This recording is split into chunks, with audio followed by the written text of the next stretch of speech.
பீர்பால். அவர் துரோகத்தால் கொல்லப்பட்டது எப்படி, அதை பற்றி பார்க்கலாமா வாங்க. முகலாய சக்கரவர்த்தி தன் குடும்பத்தாருடன் ஏரியில உல்லாச படகுல பயணம் செய்து கொண்டிருந்தாராம்.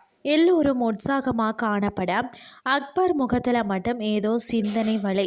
முந்தின நாள் அரசவை கூட்டத்தில் அவர் பிறரிடம் கேட்ட சந்தேகம்தான் அது. இறைவன் எல்லாம் வல்லவன் என்றால் தன் பக்தர்களின் துயர் துடைக்க அவன் ஏன் அவதாரம் எடுத்து வர வேண்டும்? தன் ஊழியர்களில் யாராவது அனுப்பி மக்கள் பிரச்சனையை தீர்க்கலாமே. திடீரென்று அவருடைய கவனம் சிதறியதாம். ஆமாம், அவருடைய அன்பு மகன் சலீம் படகுல இருந்து தவறி நீரில் விழுந்து விட்டார். எல்லோரும் பார்த்தீங்கன்னா பதைப்புடன் திகைத்து நிற்க அக்பர் உடனே நீருக்குள்ள பாய்ந்தாராம். ஆழத்திற்கு சென்று மகன் உடலை பற்றினாராம். நீந்தியபடி மேலெழுந்த மகனை படகுல கிடத்தினார். ஆனால் அது அவருடைய மகன் அல்ல, அவனை போன்ற ஒரு பொம்மை. இதை கண்டு கடுங்கோபம் கொண்டாராம் அக்பர். யார் செய்த விபரீதம் இது என்று கேட்டாராம். அப்போது அருகில் இருந்த அமைச்சர் பீர்பால், மன்னரே, தங்கள் மகன் உயிர் பிரியும் ஆபத்தில் சிக்கி கொண்டான் என்று தெரிந்ததும் அப்படியே பதறி போய் நீருக்குள்ள பாய்ந்தீர்களே, அவனை காப்பாற்ற சொல்லி உங்கள் வீரர்களில் ஒருவரை அனுப்பியிருக்கலாமே. ஆனால் நீங்கள் தானே நேரடி நடவடிக்கையில் இறங்கினீர்கள். உங்களை போலதான் இறைவனும் பக்தன் துயரப்படும் போது தன் ஊழியர் யாரையாவது அனுப்பிட்டு அவர் சும்மா ஓய்வெடுக்கிறதில்ல தானே, நேரடியாக அவதாரம் எடுத்து வருகிறான் என்று விளக்கம் தந்தாராம்.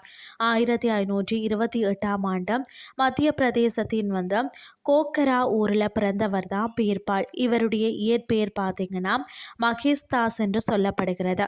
இளவயதிலேயே இந்திய மொழிகள் மட்டுமின்றி பாரசீக மொழிகளையும் தேர்ந்து விளங்கினாராம்.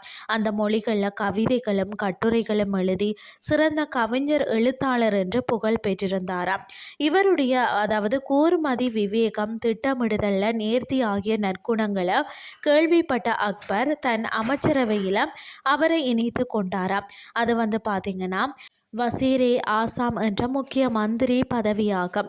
பாராட்டத்தக்க ராஜதந்திரியாகவும் நிர்வாகியாகவும் திகழ்ந்த பீர்பால் அக்பரின் ஆத்மார்த்தமான நண்பராகவும் வழிகாட்டியாகவும் விளங்கினாராம்.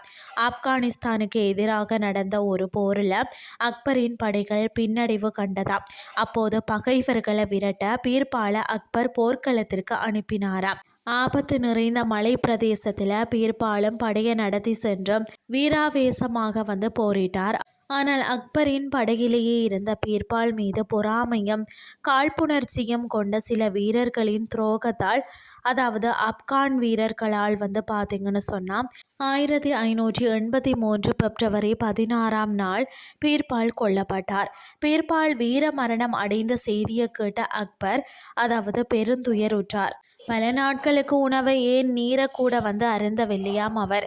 பீர்பால் தன்னுடைய வாழ்ந்த நாட்களை நிகழ்ந்த அநேக சம்பவங்களை மனசுக்குள்ள எண்ணி எண்ணி மகிழ்ந்தாராம். பீர்பாலின் புத்திசாலித்தனமும் நகைச்சுவையும் பொழிந்த நூற்றுக்கணக்கான அந்த உண்மை கதைகள் இன்று நமக்கு படிக்க கிடைக்கின்றன இல்லையா? இன்றைய கிறிஸ்டி உங்களுக்கும் பிரயோசனமாக அமைஞ்சிருக்கும்னு சொல்லி நான் நம்புகிறேன். இதே மாதிரி மற்றொரு கிறிஸ்டியின் வேலைக்கு உங்களை சந்திக்கிறேன். நன்றி.